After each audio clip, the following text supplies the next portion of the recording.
Behind the Mask.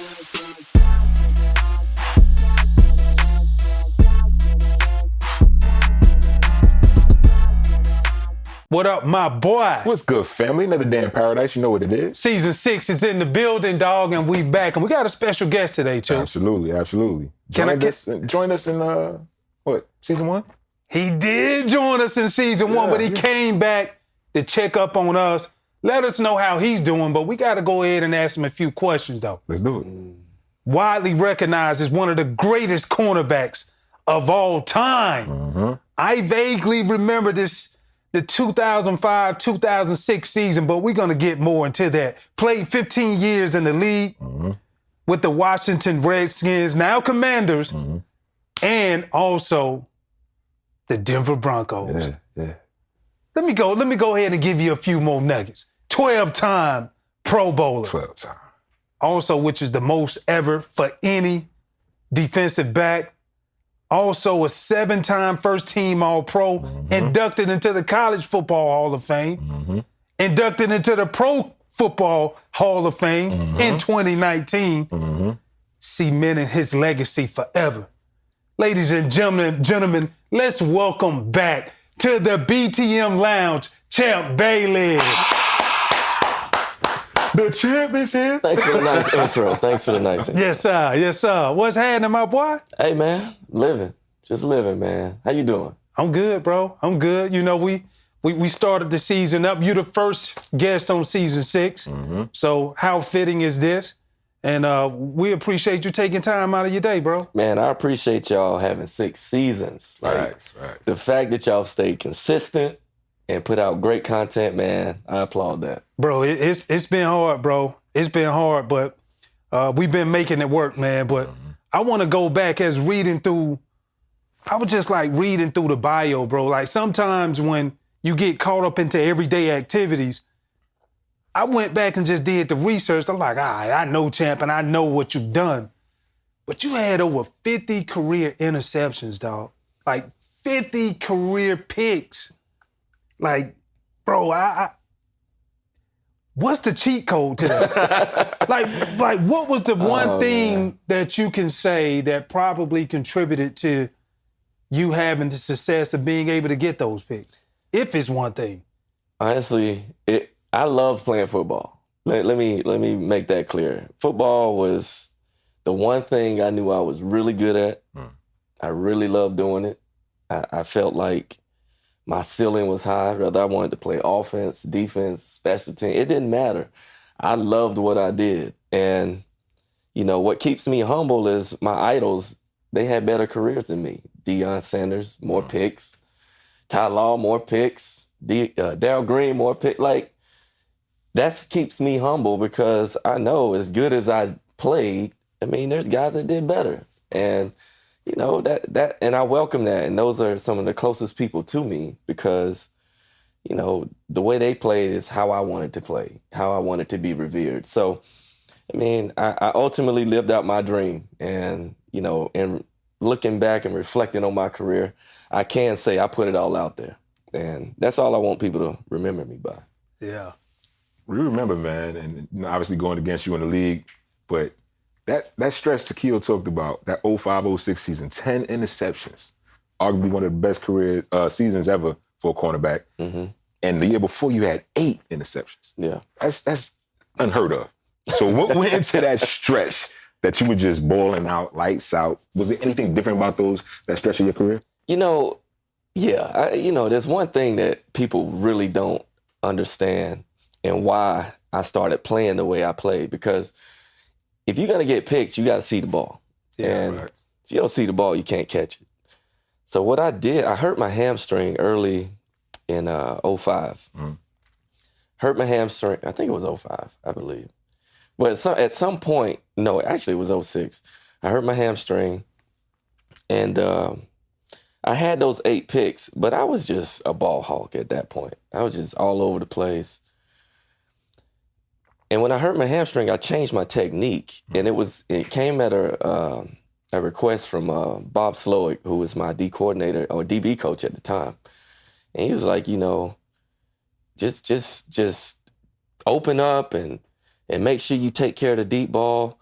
And it was just something that I bought into because I was hurt. I couldn't really bump and run. If you bump and nobody run. never knew Nobody that. knew that. I remember that stance Yeah. where you People kind tried of to be cocked emulate in. it. Yeah. And I'm like, man, I really can't teach you how to see what I see because everything I'm doing is off instincts and obviously some experience. So when younger players would ask me about the technique, I really had no good answer for. So when I reflect on those times and think about what I was doing, I was really just trying to keep myself in position to make plays, but obviously not get beat deep. Because if you're bump and run, you're always contact. That puts a lot of stress on your hamstrings, your legs, more than you think. Right. Tackling puts a lot of stress on you. So anytime I would engage with another player, it would hurt. And I was like, man, I got to figure out how to play through this. That came as a recommendation from Bob Slowick. I bought into it. I perfected it. And it just became my thing. And people didn't know how to attack it because they thought they had me, but what they didn't realize is I could feel things. I could see the quarterback, but I could also see the receiver at the same time. So it just worked out because I was in the prime of my career. I felt the best I've ever felt. Fast, tough, everything you needed for a football player, I had it. And I just took advantage of it. Now you heard it here first. This man had 10 picks that year, and we over here just talking about, like, damn, What dog. went into it? Like, what went into it? Yeah. Oh, a strained hamstring that he didn't want to pull. Hey. And still got 10 of them. I felt good doing it, but there were times, man, you could watch some of the games and you could see me like grabbing my hamstring sometimes, especially when guys would make sudden moves on me. Like, God, dog, man, that hurt because I either had to engage with them or go a different direction that I wasn't expecting. So I dealt with it. I mean, everybody's dealing with something. That was just me. So softly, when you walk into a room, your presence is huge. You're not the person, and you've never been the person that's gonna be, hey, rah, rah, rah type of guy. Not at all. So when I was looking at your stats, bro, and just looking at the impact that you had on the game, it spoke volumes times 20. Do sometimes you feel like people just be like, I want not saying they underestimate it, but just be like, you wouldn't come at the top of the list because you wasn't boisterous in your voice and everything? Of course that plays some role. I mean, I think the more you pound your chest, the more people pay attention. But that's just not who I am. I mean, It's just not. I'm glad I never got away from who I was. But, because you could talk about a guy like Prime. I mean, as much as he pounded his chest, he balled out. Oh, he balled. So It wasn't like, he didn't deserve the credit he got and he still gets. He backed it up. But, of course, that helped with a lot of other business ventures that he was involved with, the marketing and, the things he does now. I mean, I applaud him for that because he knows who he is and he backs it up every time. So for me, my motto was just be who I was. I mean, I wasn't thinking about, like I say, I loved football. So regardless if I'm loud about it or not, I was still going to produce. And I let my play speak for for itself. Yeah. And you talked about the marketing side, and I think about Deion does it very well.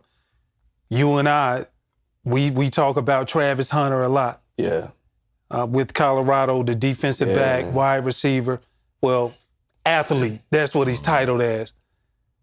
Talk about how you said something to me at one point, and people become enamored with what he can do on the offensive side.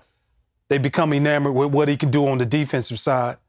But you said something about the appreciation of how many snaps that he's actually playing. Yeah, man. And being successful on both sides of the ball. Can you elaborate more on that? It's hard, man. It's hard to do one thing. So you telling me this kid could go out here. I'm surprised he's not returning punts, to be honest. And I don't think he is. I haven't seen their punt return set up, but I'm assuming he's not because I haven't seen him score yet. So, that's how dynamic he is. Yeah, he is that. And, what he's doing, it doesn't really surprise me because he was a number one athlete coming out of high school. Yep. He did play both ways all his life. So, and that's how I looked at it when I did it. Like, this is all I know. Like, I never left the field in high school. So never, like, even when you got to Georgia and you played both ways and did it very well, like, were you ever, like, dog tired? Or was it just... Oh, yeah. You think about those first few snaps. You know, you come out hype. Next thing you know, coach dialing up a play for you. I'm running, you know, goals and comebacks and covering goals and like, I'm dead tired. Sometimes I would get in the third quarter and cramp up. That happened a couple times, and I started IVing at halftime. Like, it became part of my regimen. I got an IV at halftime so I could survive the whole game. Now, I don't care what kind of hydrating I was doing before the game. It wasn't enough. Yeah. Like, so I just had to do it. And, you know, again, man, I love football, so that was the norm. Like, what does it take to actually perform? And that's why I look at Travis Hunter and I look at his snaps, and it's like, people gonna look at, oh yeah, you could debate whether he should play this or that. It's like, man, he's doing everything at a high level. I wouldn't be surprised if he tries to do both in the league. I wouldn't recommend it, but I mean, it's his career. Yeah. I hope he tries to do everything he wants to do, but and he's so good at it. Yeah, too. we also know, like, coaches are going to be real skeptical of somebody trying to play both ways. Right. There's some guys that are capable of going out there and doing some spot duty. I can name a few guys. I mean, Jalen Ramsey could probably do it. I'm sure there's a few more corners out there. But for him, you know, he's doing it at a high level. And think about if he was at another school, he probably wouldn't be doing it at a high level. Because when I heard Prime say, it's up to him, I'm like, well, this is a perfect storm for him. Yeah, perfect it's situation. It's up to him. Like, he can play as much as he want. He can sit as much as he want. And that's what you want. That's the type of coach you want. Yeah. It's going to let you go out there and display your talents. I mean, that's why I was fortunate in college, because I had a coach that not only promised me that when I was being recruited, but he backed it up when I got to school. So, got lucky. So why did you decide to play cornerback in the league? I always felt like that was my primary spot, but I felt like I had a higher ceiling at corner, because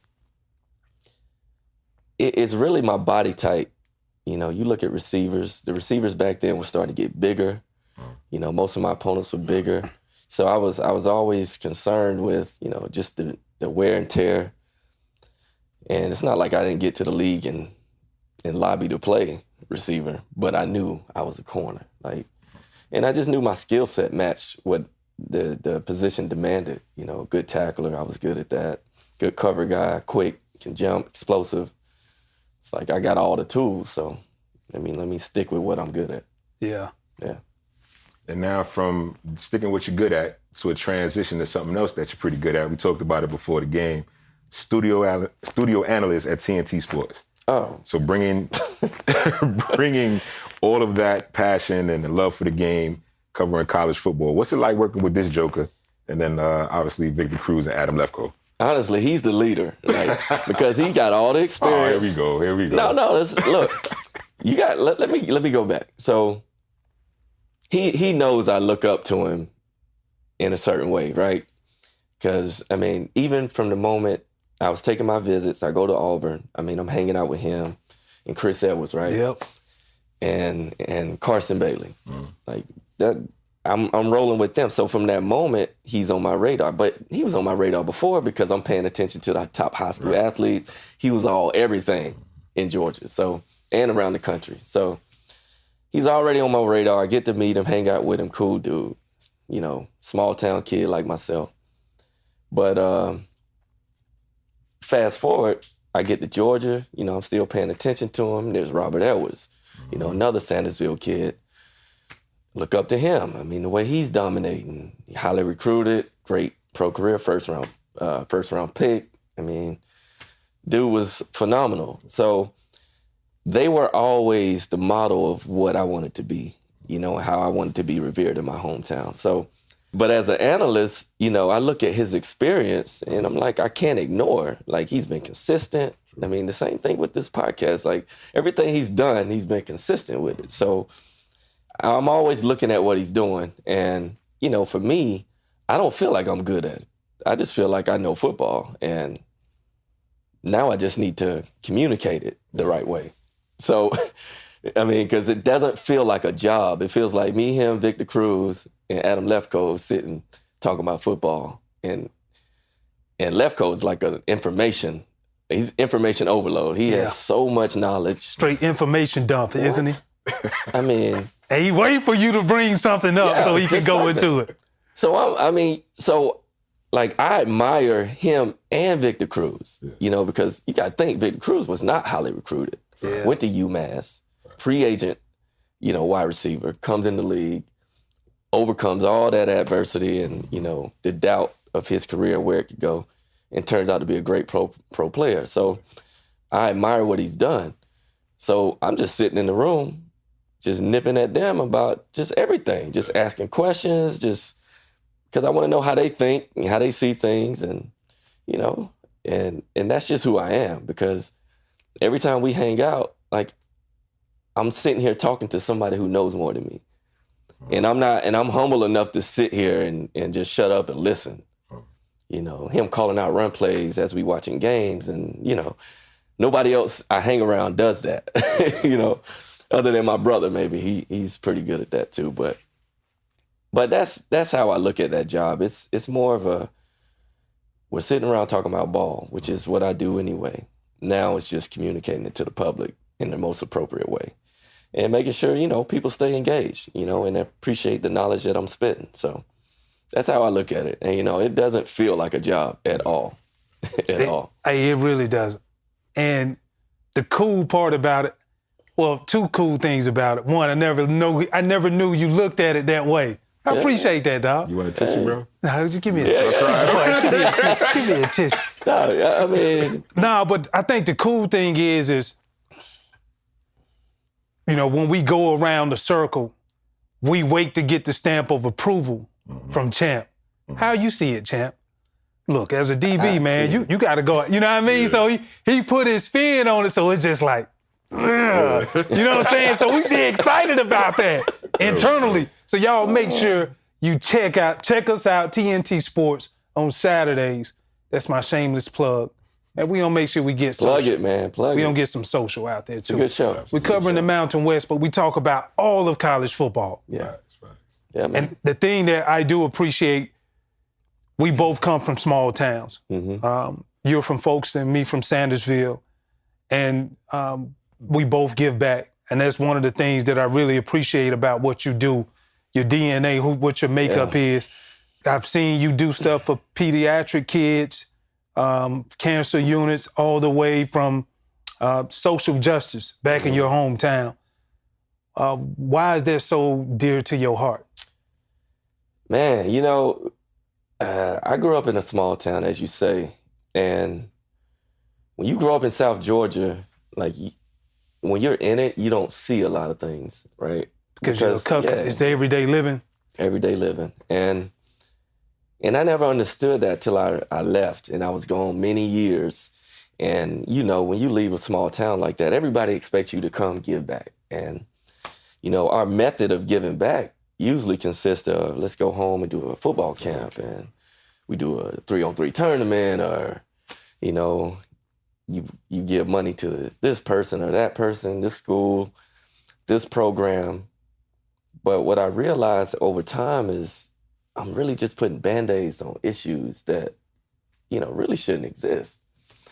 So I had to evolve into where I am now, and my mindset now is, what I realize is I can't do it myself, right? Like, people want me to come give back, but a lot of times they don't enable the giving.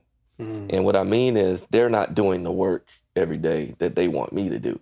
When I come there for one day a year, you know, try to do something special, you know, it has no impact. So now what I do is I identify who's doing the work. So, for example, one of my boys I grew up with, you know, he had his issues early on, but now as he's older and we're close in age, but he's a pastor, local pastor. But, you know, when we get together, he doesn't act like a Southern pastor, your traditional Southern pastor. Like, he's my boy. Yeah. So when we have these discussions about what's needed, I don't have to go reinvent something. I'm just looking at what he's doing and enabling him to do it better. Yeah. So that's become my theory of how I give back. So what we started doing, I started supporting him. He's taking kids out of town, took some kids to Selma this past summer or in the spring. You know, just getting them out of that environment of, you know, there's other things out there. There's other opportunities. Just trying to inspire them and enlighten them in a different way. So that's just one thing. But then I started noticing, you know, this one kid that's a little younger than me. He's running this youth football league. And as I get to know more about it, I realized, like, people around town are not supporting. Like, what? Like, why are you having to come to me? Of course, I start supporting him. You know, the league has this thing, NFL, they have this thing, if you give to certain youth football programs, they'll match it, right? Yeah. So I've been doing that for the past 5-6 years. And what we've realized there is, okay, we got to inspire people to give back. So now, you know, we got a new head coach at the high school, so we trying to figure out ways to support kids while they're younger. They don't really invest a lot in the rec department like they did when I was growing up. Yeah. But what I realized, the people that really ran the town, their kids were playing when I was young. So that's where we got our funding from. It was more from outside sources, not just From the local rec department, government. you Yeah. said. Okay. So, I mean, it's a long-winded answer, but it's so layered, because once I start talking to the people that are on the ground, like my boy and this kid that's running this youth organization, the more I realize, like, our leaders aren't doing what they're supposed to do. And the more you dig deeper and deeper, now these are just surface issues that we could really take care of. And once I start digging deeper, I'm like, okay, well, if we ever want change, we got to change leadership. So that's when that topic started coming up. And so what we've been doing for the last, I say, year is doing these Facebook Live conversations. And it's me, another guy I grew up with, and this pastor, Antoine Nixon, that I was telling you about. And the whole idea behind it was to really just enlighten the community about what's going on. And we've been consistent with it, you know, doing it about at least once a month for the past year. And through that, we come across a lot more other issues. There's always more issues. Like, anytime we had this community meeting a while back, and it was really just to challenge our leaders to do more. So one of the major issues was something that happened back in the 80s and 90s during the crack epidemic, right? They put a lot of our people in prison. And I'm gonna tell you how they did it. So they put drugs on the street, they arrest them, confiscate the drugs, lock them away, put the drugs back on the street, rinse and repeat. And we noticed through people that lived through that. So there's this one unique case I told you about. And it's this lady that she was working as a CI. That's how they knew who to arrest. They would have certain people planted as, you know, CIs within the community. And this one lady named Retha K. Williams, she was young. She's in her early 20s. I remember her vividly just walking up and down around the neighborhood. She was a crack addict. And she was working as a CI for this detective. So this detective, during that process, has a relationship with her, gets her pregnant. This is 1990. She goes to prison. She's still in prison today. So So they locked her up because he was trying to hide the fact that he got this lady pregnant. Now, during our conversations, we've been calling people out. Like, we had her write a letter, read the letter on the live, everything. Like, just trying to get people to come from hiding and start talking about it. Now, these people are not really hiding, though. this dude that I'm talking about, this detective, he's still an active police officer in my hometown. Damn. Yeah. That's cool. So when I tell y'all about the kids that need to be removed and shown a bigger world, like there's other things out there, this is what I'm talking about. Everything I'm talking about, it's not like it's not public knowledge. Everybody talks about it. Like this lady became some kind of like folklore or something. Like it wasn't real. But I remember that lady vividly walking around my neighborhood. I'm like, that's somebody's mom. That's somebody's grandma. Somebody's sister. So the more we dug into it. So my sister, Danielle, she's been digging into it and finding out that they really sabotaged her. She had like on record, they have like $20 worth of crack cocaine, possession, attempt to distribute or something. She wasn't no drug kingpin. She was a drug addict. But we all know, like, during that time, they treated the drug addicts like drug dealers or like they were the problems in the community when they really had an addiction. And, dealing with the opioid epidemic, we obviously know how they should have been treating people, right? So people can admit 30 years later that shit was wrong. Okay, well, if it was wrong, why is she still locked up? What you gonna do about it? Exactly. Yeah. Locked up for over 30 years. Still locked up. $20. Now, her letter that I read out loud was, it just said, I haven't seen my 3 kids in 30-some years. I haven't seen my grandkids, never met them. What else it said? I've been thrown in jail to try to hide the fact that I had a baby with this. Like, she's saying all this, and still these people have not acknowledged us. Now, when I go back home, you gotta remember, a town of 4,000 people, everybody knows I'm back home. My name's on the field. Everybody knows who I am. And they all want to, like, come speak to me as if things are all cool. And now, it's not just the detective that I'm talking to. It's the guy that coached basketball. He went to school with my dad. He's still on the board of commissioners. Like, the same leaders that were back in the 80s and 90s are still running this town. And so I'm challenging them to do something about one of our family members still incarcerated. Now, she's just one of many. One of many. Right. But her case is so unique because of the nature. So egregious, huh? Yeah. The nature of which she's incarcerated, but then the fact that she had a baby with this guy. This guy's never paid the price for, using his position of power.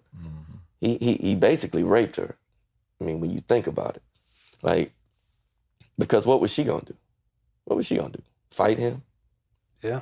And the dude that was the sheriff at the time actually just lost another run for sheriff this past May.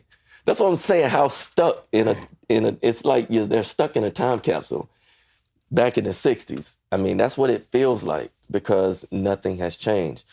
So to sum it all up, man, what we're trying to do is change leadership.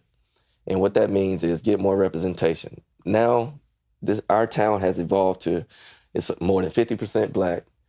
Like, you look at the football team, it's all us. You look at the basketball, it's all us. Like, why don't we have power around here? Like, nobody's gonna give us power. Nobody gives power away. Nah, like, you gotta go take it. So that's what we're in the process of doing. So, I mean, it's a total different mindset than going to do a 3-on-3 tournament back in my hometown. So, meaningful. Yeah, because, thank God my mom, I mean, I never knew she had it in her. Like, she is at the courthouse every day. She goes to these board meetings and she's doing shit she'd never done when we were growing up. And it's really because of us. Like, it ain't no other reason she's doing that. Like, if we weren't out here talking about it, it inspires her, but she in turn inspires us. Yeah. So it's like, now we just got to get more people on board. And you just hear people in the chat, like, just commenting like, man, I'm so glad y'all doing this. Because there has been people raising these issues, but nobody would listen. So now you take the most popular guy to ever come from there, it's it's a different conversation. Now you get more ears. Yeah, now, and it's more consistent. And now they're like, okay, well, something's got to happen. So, I mean, like our local sheriff, I mean, he just won re-election. We trying to get these other 2 kids out of prison that was locked up 17 and 20. They've been in prison for 20-something years for armed robbery. But it was they didn't even really have evidence on the kids. They ended up, one of them ended up admitting that they did it. But today, all the victims or all the people that was in that restaurant at the time, they're like, man, I can't believe they still locked up. So people don't understand, like, I just named 3 people. But it's really more to uncover. Yeah, it's a lot more. It's a lot more. Because a lot of people have stuff on their records that hinders them from getting jobs. I mean, there's a lot. This dude has terrorized our community and still doing it today. One of my boys just got sentenced to 15 years, vehicular homicide. There's an identical case of this white lady doing the same thing he did. She didn't even get an interview at the police station because it's a different mindset of how they treat us. Like, they immediately treated him like a criminal. But this lady, she drove home. She killed, actually, a guy we grew up with her car. My boy, he stayed at the scene. Like, when he had his accident, he was at the scene. Breathalyzer, all this. This lady never did any of that Never stuff. had to go into the station. Never had to go into the all. station. That's crazy work. They came up with an accident. It was an act. My thing was, why you assuming hers is an accident, but not his? Mm-hmm. And why does he get sentenced as if he tried to kill somebody when he was on his way to work early in the morning? It's wow. A total. Yeah. So that's. But we see it. We know the evidence is out there. How cops generally look at black men. So he had already been in the system. Oh God, yeah. He was guilty the moment they showed up. So they built the case against him and sentenced him to 15 years back in June.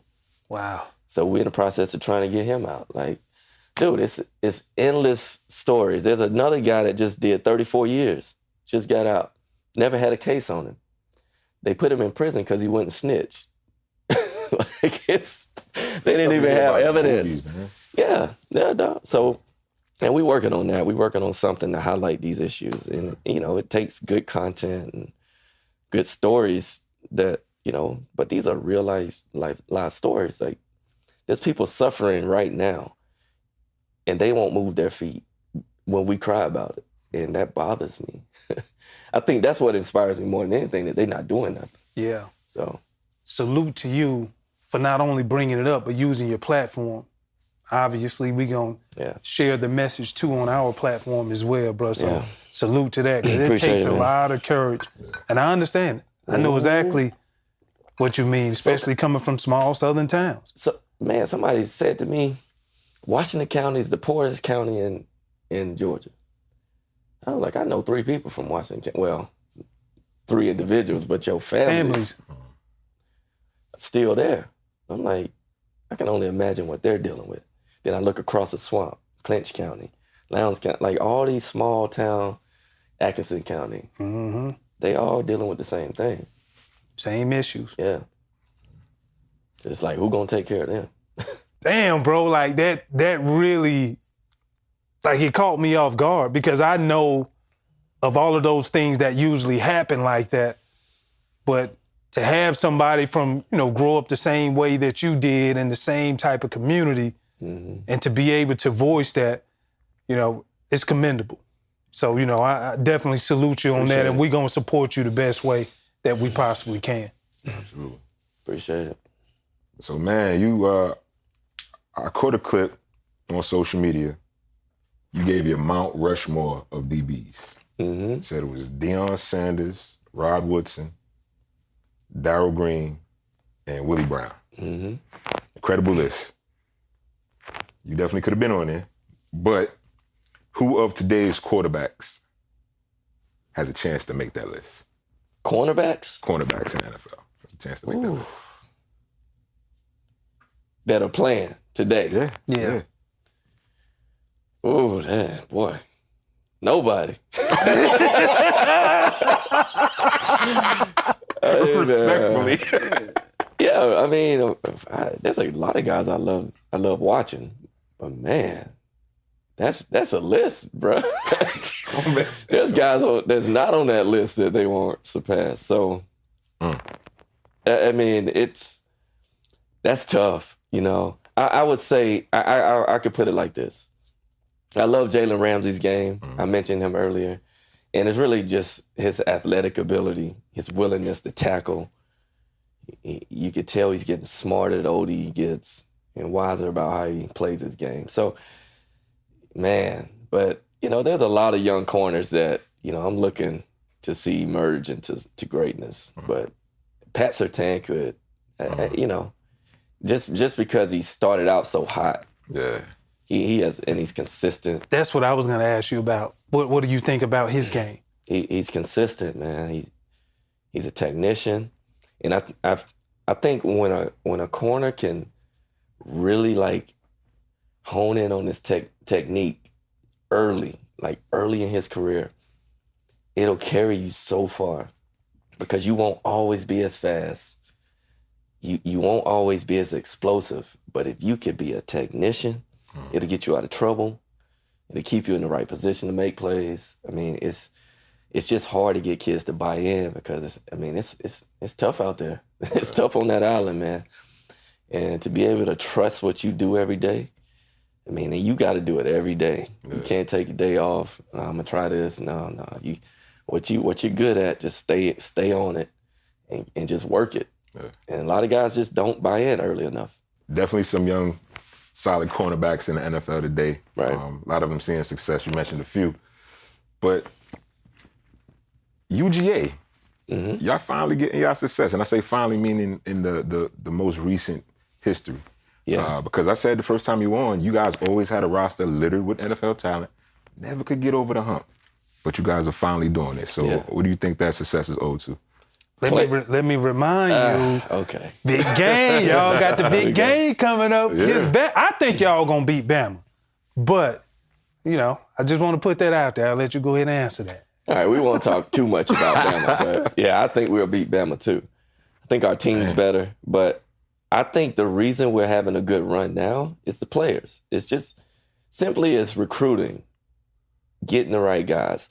When I think about like the late 90s and 2000s, those are the years you're really referring to with all the talent, right? Mm-hmm. But when you think about the talent that we let leave the state, I mean, this guy here, right? Jasper Sanks. Not Jasper Sanks, but Jamal Lewis. Jasper Sanks was actually the guy we took over Jamal Lewis. Deion Grant. Yeah, and their careers had two different paths. Deion Grant, oh my God. I would have hated to see y'all in the same defense. Dude. Oh my God. Yeah, that would have been cool. Don't think we didn't try to get it. We tried everything. I mean, it was a lot of guys. I mean, Demaryius Thomas, Calvin Johnson. I mean, you think about all the talent that we let leave the state and go to other schools. Dude, that's the reason. It really is nothing else. You ask Kirby, would he trade his roster for, you know, a roster from 2009? Absolutely not, you know.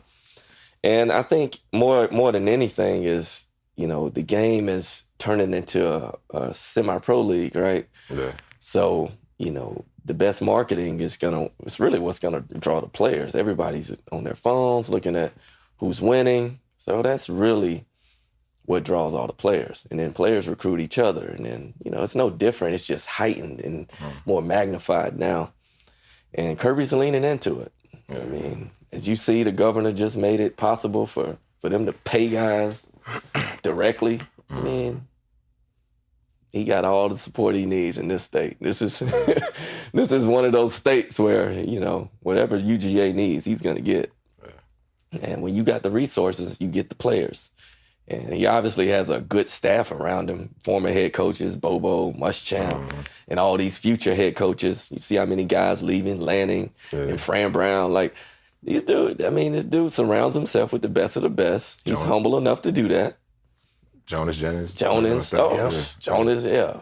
My guy, I mean. JJ. Look, man, dude has surrounding himself with the best, top to bottom, and that's the reason. Before we let you go, bro, everybody knows about your remarkable career, sticky hands, over 50 picks. But a lot of people, to me, I thought what I respected about your game is how you come up in the run support. Mm-hmm.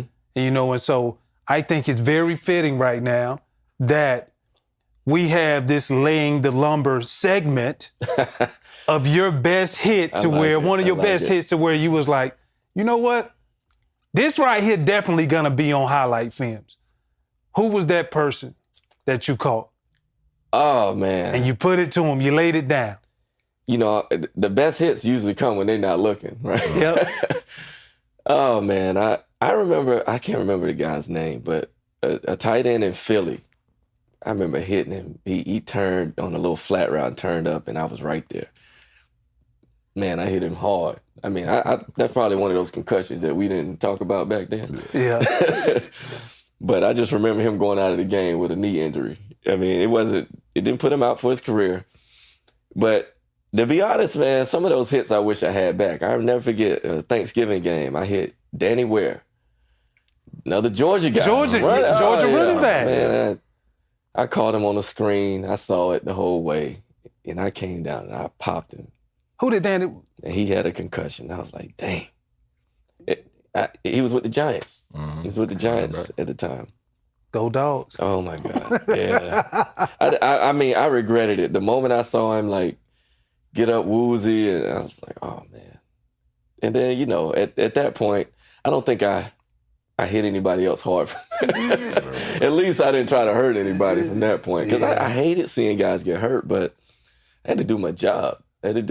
Clearly. And that was legal back then. You could catch people slipping. Oh, yeah. Yeah. And you just keep rewinding it on Monday. Yeah. Hey, man, look at this. Watch this. Yeah. So I'm sure there's some more out there y'all can find, but it's not a lot. We don't find them. It's not a lot. We don't find it. Well, we know you got to get out of here, brother. We always have a gift for our guests, and you being the Georgia dog that you are, I figured I'd give you this nice Ole Miss shirt. Because we're going to be playing y'all in a few weeks, so, So what you saying? Y'all going to be playing them? We're going to play them and get this dub, you know what I'm saying? Ole Miss is on to come up right now. You see what it is. Man, what's wrong with this dude, Look, man? You see what it is? 4 years ago, this would not happen. This would not happen. Now they want to come out the woodworks and keep talking. Just so you know, I picked them to be in my Final Four. Okay. Just so you know. But I don't see it. I don't see them beating us. I like Ole Miss right now. Okay. But that week, I don't see it, bro. But I will wear this. You gonna rock it? And trust me, I will bring you yours when we beat you. But hold on, I see. That's a 2X right there. You can't be bringing me no large or extra large shirt, bro. It ain't gonna work. Oh, I'm gonna go buy you one, or I'm gonna go to the equipment room in Athens and get you one. Get him the authentic one. It seems like I got a few weeks. And he gotta wear it on the show. Oh yeah, definitely gotta wear it. This ain't even got nothing to do with you. Hey, man. That's the reason why I chime in. All SEC guys can chime in. Appreciate it. Georgia cats, man. I swear, man. This is an SEC thing, bro. No doubt, man. Fair, we appreciate you, bro. Thanks for stopping by. Appreciate your time. Appreciate y'all. Appreciate you, bro. Always.